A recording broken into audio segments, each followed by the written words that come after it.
Hi, everyone.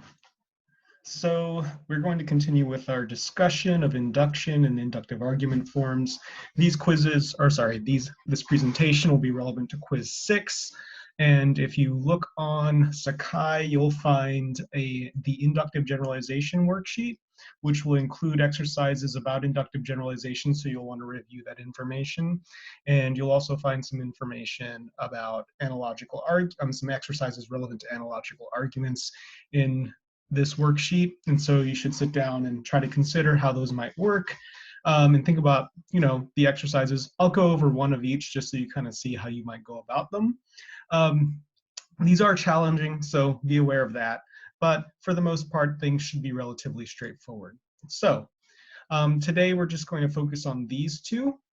We'll save inference to the best explanation for last, and you won't necessarily have to do any worksheets about that. You'll focus on inductive generalization and argument from analogy.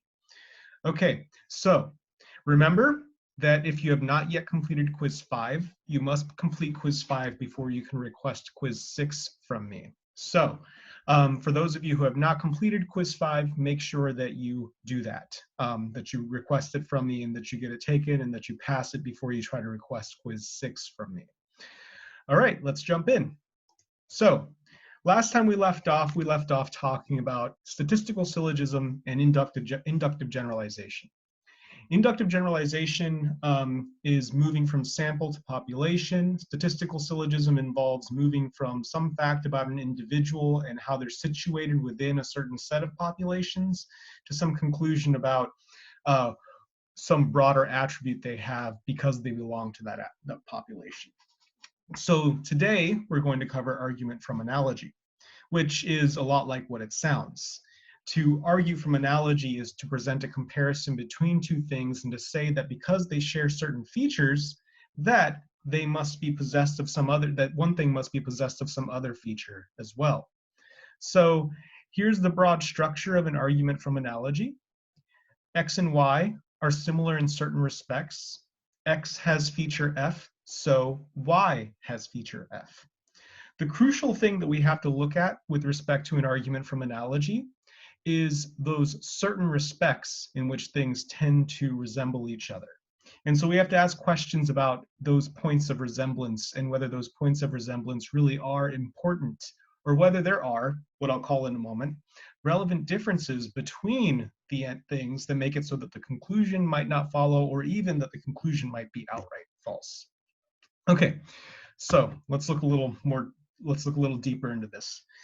A lot of what we want to be able to do is find ways of formulating defeaters for arguments from analogy. And these are going to look a little different from the defeaters you've seen for inductive generalization and statistical syllogism. In fact, it's worth remembering at this point that for each inductive argument form, what we're going to find is that there are distinctive kinds of defeaters that are relevant to each of them. So what does an undercutting defeater look like for an argument from analogy? Generally speaking, the idea here is that, remember, an undercutting defeater tries to undercut the inference to show that the conclusion of an inductive argument doesn't necessarily follow. Well, we want to be able to isolate some important difference between the things being compared. In this case, I keep using the variables x and y, that make it so that we have some reason to believe that, in fact, it's not necessarily the case that the thing that y, if that's the thing that we're talking about in the conclusion, has f, right? So here we're not showing that, in fact, y does not have f. What we're saying is that y does not necessarily have f just because x has some other features in common with y.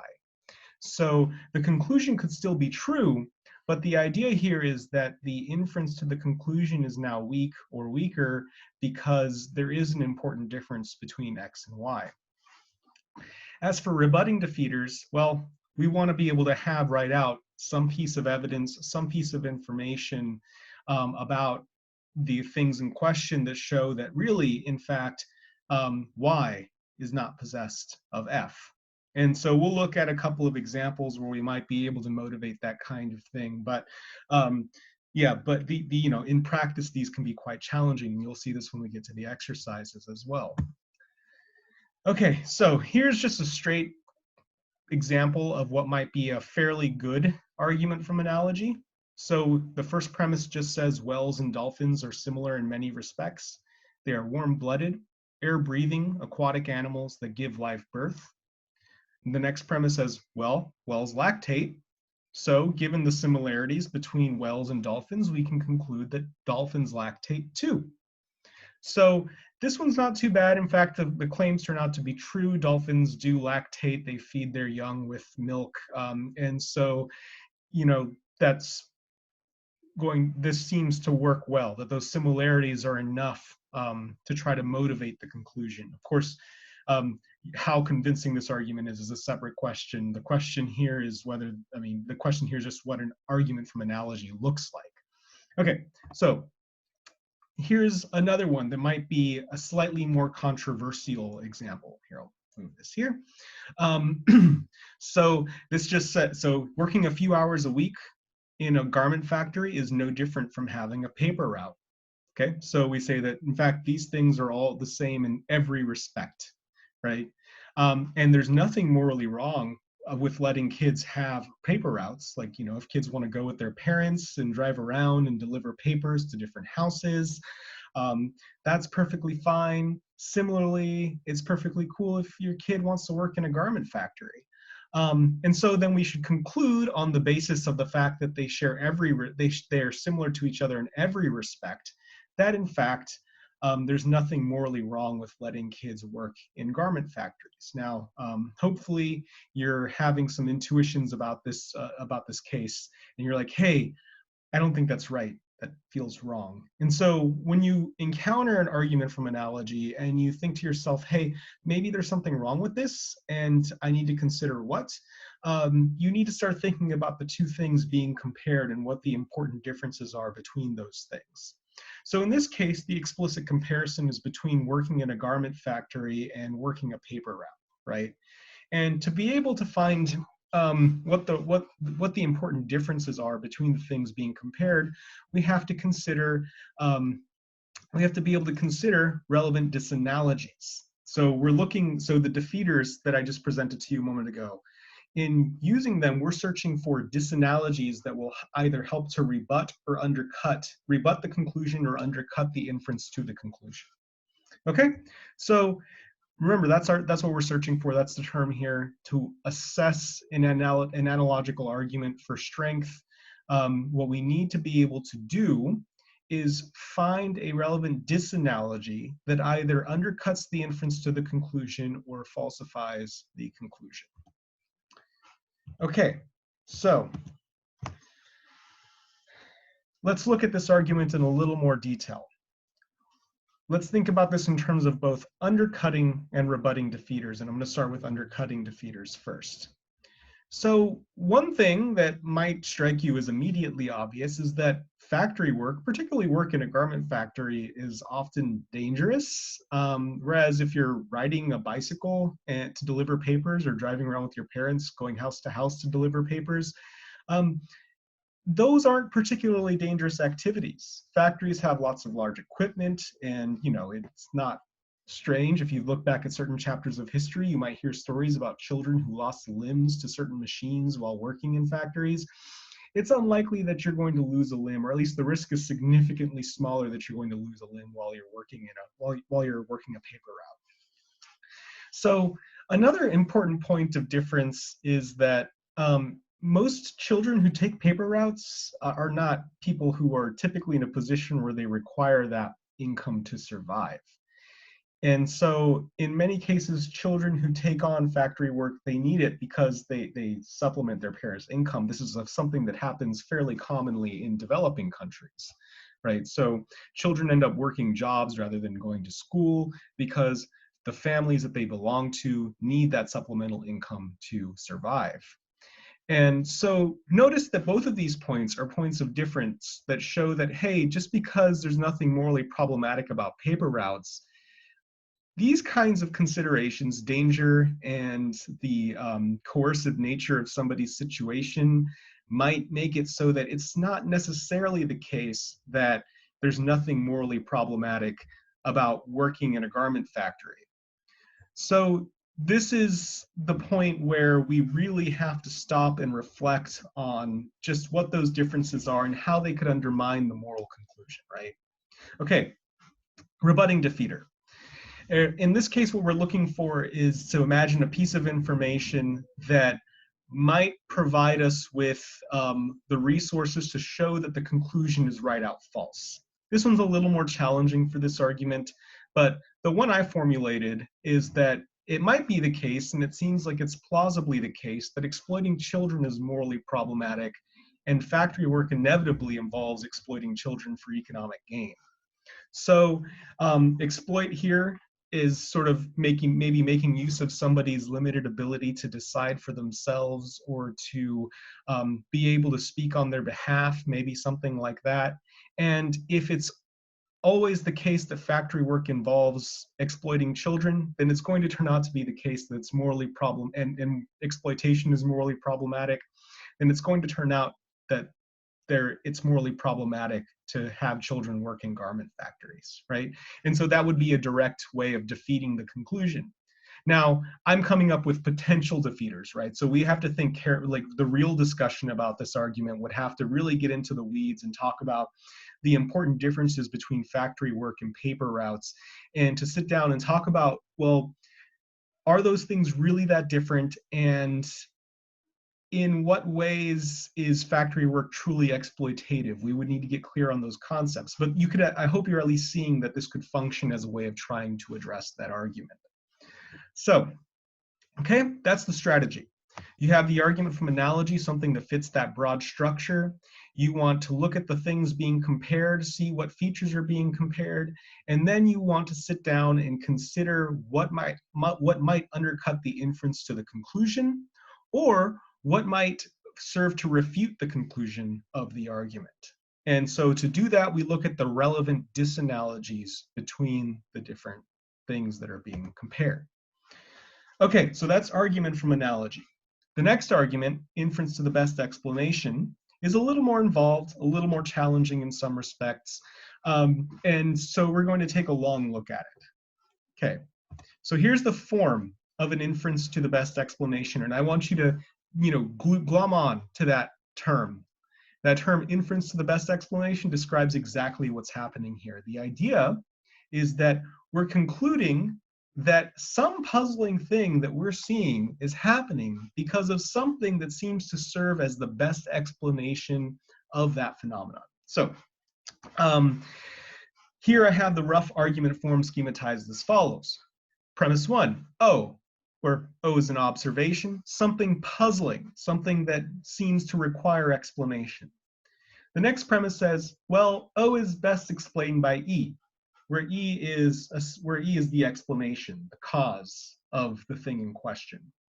And then we conclude that because O is best explained by E, therefore O is true because of E. That is, E is the genuine, real explanation for O.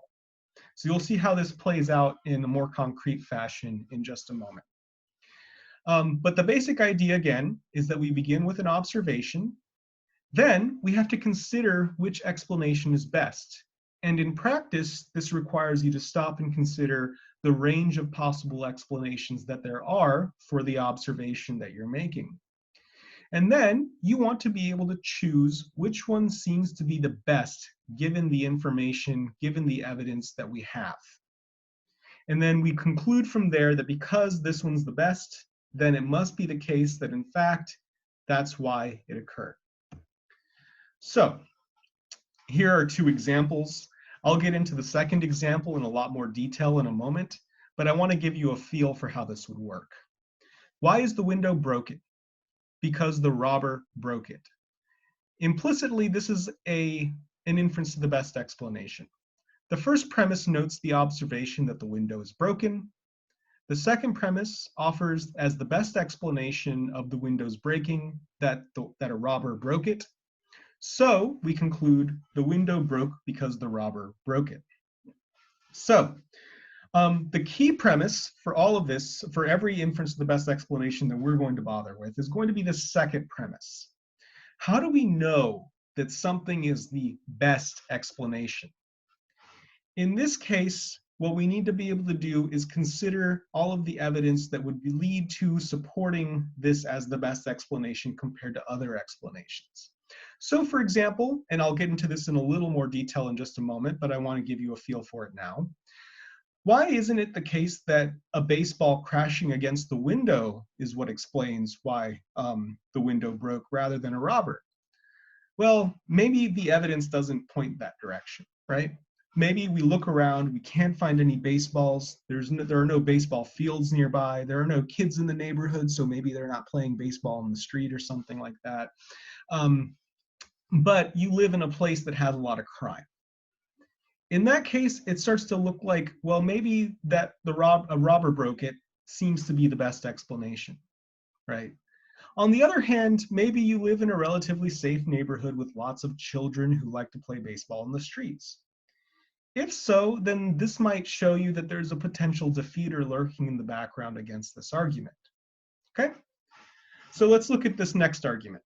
Let's suppose you hear rumbling in your attic, and then you conclude, well, there's rumbling in my attic because gremlins are bowling in it. So we break this down into an inference to the best explanation, or IBE, as follows. There is rumbling in my attic.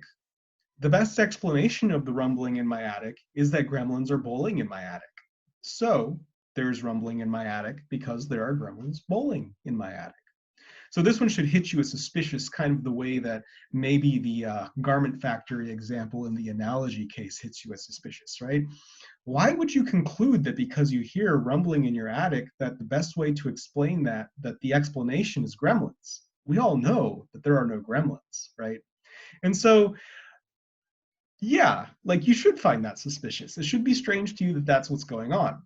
So let's get into exactly how it is that you would try to systematically formulate defeaters for these arguments. Okay, so the main thing is that, again, we need to take note of which explanations are the best explanations for the observation that we're making, right? So we need to take consideration of the evidence for the explanation. We'll use the principle of total evidence here, right? We'll use our background knowledge, all of the evidence we think that we should have available to us. In the real world, where we're sitting down and trying to figure out whether a particular argument works, we go out and try to find some new evidence ourselves, right? You might do some library research. You might try to collect information from a database or something like that. And so to assess the argument, what we need to consider is whether there are any other competing explanations that might do something to undercut the conclusion or undercut the inference to the conclusion, or whether there is any information that we have that can lead to the conclusion that, in fact, the explanation that we're offering is one that is one that's false, or the conclusion that we're offering is false, that in fact that can't be the explanation, whatever it is that we're offering as the explanation. So with that said, then we have definitions for undercutting defeaters and rebutting defeaters for inference to the best explanation, or IBE. So an undercutting defeater for an inference to the best explanation shows that there is another competing explanation that is just as good as the one we think we should favor. And I'll get into that in just a moment. There's a lot involved in just sort of reasoning through what makes something an explanation that's just as good as another. So the rebutting defeater for an inference to the best explanation shows that the explanation we conclude with is the incorrect explanation. All right, so that's where we're at. Sorry.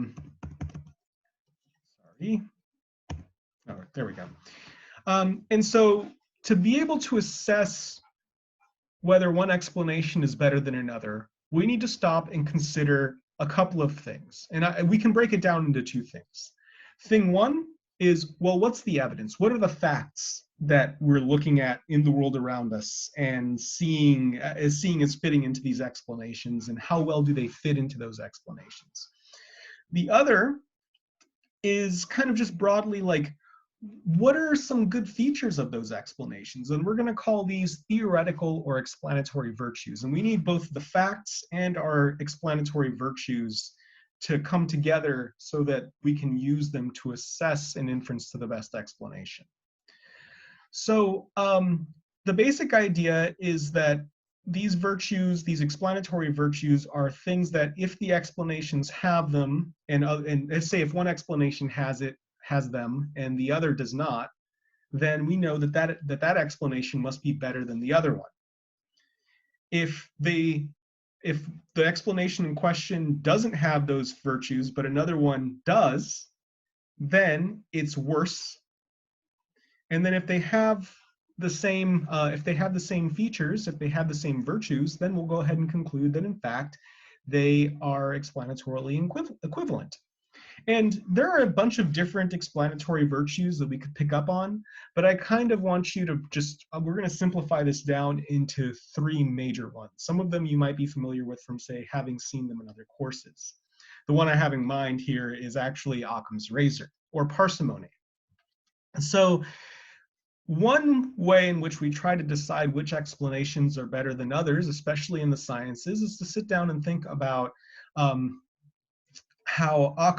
think about how simple the explanation is. How complicated of a story do we need to be able to make sure that the conclusion in question follows, that the explanation we offer seems to be the correct one? Now, this doesn't say the simpler the better. The idea here is that a less complicated story needs less evidence for us to be able to support it. And so you can have really simple explanations that don't have a lot of good evidence in their favor. And so in that case, if we lack, if they don't fit with the facts, then we should throw it out, even if it's a simple story.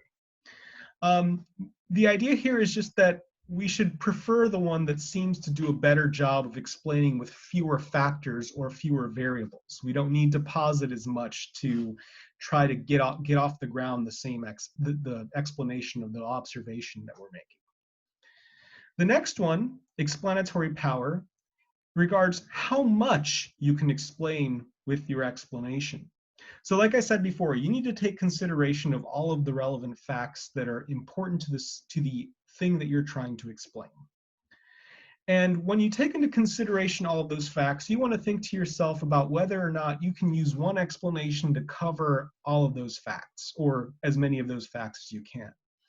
And it might be a sign that you have the best explanation, or at least a good explanation, that your explanation has the ability to cover all of the facts that another explanation doesn't have the ability to cover. Okay, so we'll see that. I'll try to show you how each of these can be applied in a little bit. Okay, the next one is the surprise principle. Does the explanation render the observation less surprising than all of the others? Right? So in this idea is just that a good explanation is going to be one that doesn't make the observation weird or surprising. Like, you shouldn't, upon accepting the explanation, you shouldn't think to yourself, man, it's weird that that happened. The idea here is that you should expect, it should be unsurprising that the observation happened, given that your explanation is true, if you assume that your explanation is true. It shouldn't be something that has a low probability of occurrence, right? So explanations can have all of these features, some of these features. They can be put to independent use in different contexts, but you want to kind of consider what's oftentimes called a balance of features. You want to think, well, if I'm comparing two explanations and one ranks really high in simplicity and explanatory power, and the other ranks really low in those two factors, but ranks really highly with respect to the surprise principle, that is, the observation is highly unsurprising, then which one should I favor? Likely, you want to favor the one that has more of these virtues rather than fewer. That's a bit of an oversimplification because these things can get kind of complicated again, but in general, that's the way we'll move. That what we're looking for when we balance considerations is that the explanation that has more of these good features will be the one that we favor and that we conclude with. Okay, so that's the general idea. Let's look at how this applies a little further. Let's go back to the gremlins example, because likely upon reading that one, you found it a bit strange and a bit difficult to really follow why it is that somebody would do this. And so, yeah, it seems silly, right? For the most part, we don't accept that there are any such things as gremlins. And so it would be strange to posit gremlins as the explanation for the first place. But let's slow down. Let's just think about how we could rebut or undercut the conclusion, right? So maybe we know that, for example, Gremlins, I don't know if you guys are familiar with the old 80s film Gremlins. The Gremlins are fictitious creatures created by Hollywood writers for the purposes of telling a story that, you know, excites people, and that we have no independent evidence for the existence of gremlins. And so it seems that by our best arguments, we should conclude that there are no gremlins. And if there are no gremlins, then the explanation that gremlins are bowling in my attic causing the rumbling in my attic would then be something that we should conclude is false. That is, it can't be an explanation because it's just not correct. It doesn't describe what actually populates our world. So this evidence that shows us that the thing in question that we're using to explain doesn't exist, well, that would be something we could use to rebut the conclusion. It's false that there are gremlins in my attic bowling and that there's rumbling in my attic because of it, because, well, there are no gremlins. If something doesn't exist, it can't serve as something that's pushing and pulling against other things in the world, right? So that's the basic idea. Now, another way to go about this is to think about what could undercut the inference. Maybe you don't want, maybe you're dealing with somebody who's incredibly stubborn, right? They don't want to believe that there are no gremlins. They have a lot invested in their gremlin beliefs. But instead, you want to say, maybe push against it and say, well, let's consider a wider range of possible explanations. So here's where we get to the possible undercutting defeater for the argument. So while we don't know if gremlins tend to hide out in attics, we do know that small rodents and birds can end up in attics, right? So, you know, let's just let the gremlin explanation go somewhere else. We know that at the very least, like, it's not clear why gremlins' behavioral patterns would include occupying attics, but rodents and birds seem by default to be better explanations because it's a pretty common occurrence for them to end up in attics. So then we have at least two possible explanations. One, there's rumbling because there are birds in the attic. Two, there's rumbling because there are squirrels in the attic. So we have to decide which of these will be the best explanation per what's described in premise 2. And the question you might have is, well, how do we prefer one of these? Well, again, it's going to involve a combination of considering the relevant facts of the matter and looking at our explanatory virtues and seeing how each explanation works out. So I'm going to fix some background assumptions and show you how this might work. So think about our explanatory virtues. First, Occam's razor. Which explanation would require the most complicated story? Let's assume that there are no trees nearby, that that the area around your home is pretty, like, you might have a house like mine where there's a very steep roof, and then there's actually kind of a broken window leading to the attic, and so, you know, things could potentially crawl in over there. In which case you might say, well, look, there are no trees nearby. And so if a squirrel got in there, it would require a lot to reach that attic, whereas a bird could just fly in, right? So think about what we would have to do to explain using the squirrel. Well, we'd have to think about what the squirrel could do, right? The squirrel could climb up this very steep roof somehow. Maybe, you know, like, maybe it involves just like being very fast and then being able to sort of like climb up completely vertical wall, and, you know, getting to figure out exactly what the conditions would have to be like so that squirrel could make it into the window would require that we have to fix a lot of features of this different story. Whereas if we assume that it's a bird because there are no trees reaching my house that the squirrels could use, or no other flat surfaces or at least climbable surfaces that they could use, well, maybe it's just the simpler explanation to go with, that in fact a bird flew into my attic, right? So Okay, so maybe that's one point in favor of the bird explanation. It's just simpler, given what I know about my house, right?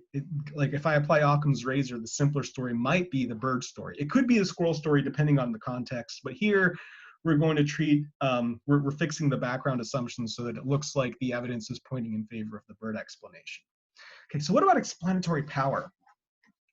We might ask, are there any other facts about my house that the explanation helps to favor? Like, for example, maybe I keep hearing some strange cooing that seems to be coming from, like, oh, yeah, there you go. Some strange cooing that's coming from the attic. You can tell maybe I'm giving you guys a little bit of a biographical report here. And so your house isn't reachable by the squirrel, right? And would require a really complicated story. And at the same time, the squirrel explanation wouldn't make sense of the cooing because squirrels kind of they don't coo. I don't know if you've ever heard the sound a squirrel makes. It's not the most pleasant sound in the world. But the bird explanation would make sense of the rumbling and the cooing and would require a simpler story, right? So then this explanation would seem to be favored in terms of its explanatory power and its simplicity. And then finally, we might ask, well, which explanation makes the rumbling least surprising? Well, if we need a really complicated story to be able to get to the conclusion that the squirrel is in my attic, and that would seem to make it very surprising that there would be any squirrels in my attic at all in the first place. So in this case, all of the explanatory considerations seem to be pushing in the direction of favoring the bird explanation. I can use a simpler story. There are more reasons to believe that birds would be able to get into my attic and that squirrels would be kept out. There are other observations that I'm making about the world that seem to suggest that, in fact, we would be able to that we would be able to make sense of those facts with the bird, right? The bird would be the relevant explanation. And so in this case, what we might do then is conclude that I hear the rumbling in my attic because there's a bird in my attic. Okay, so I hope that makes sense. Our arguments from authority are next. We're not going to cover those today, but I hope that, but we'll cover those next time. All right, well, let me know if you have any questions. Please don't hesitate to contact me. Remember that in order to be able to do the next quiz, you have to have already completed and passed quiz 5. So don't get in touch with me about quiz 6 until you've been able to complete quiz 5. Okay.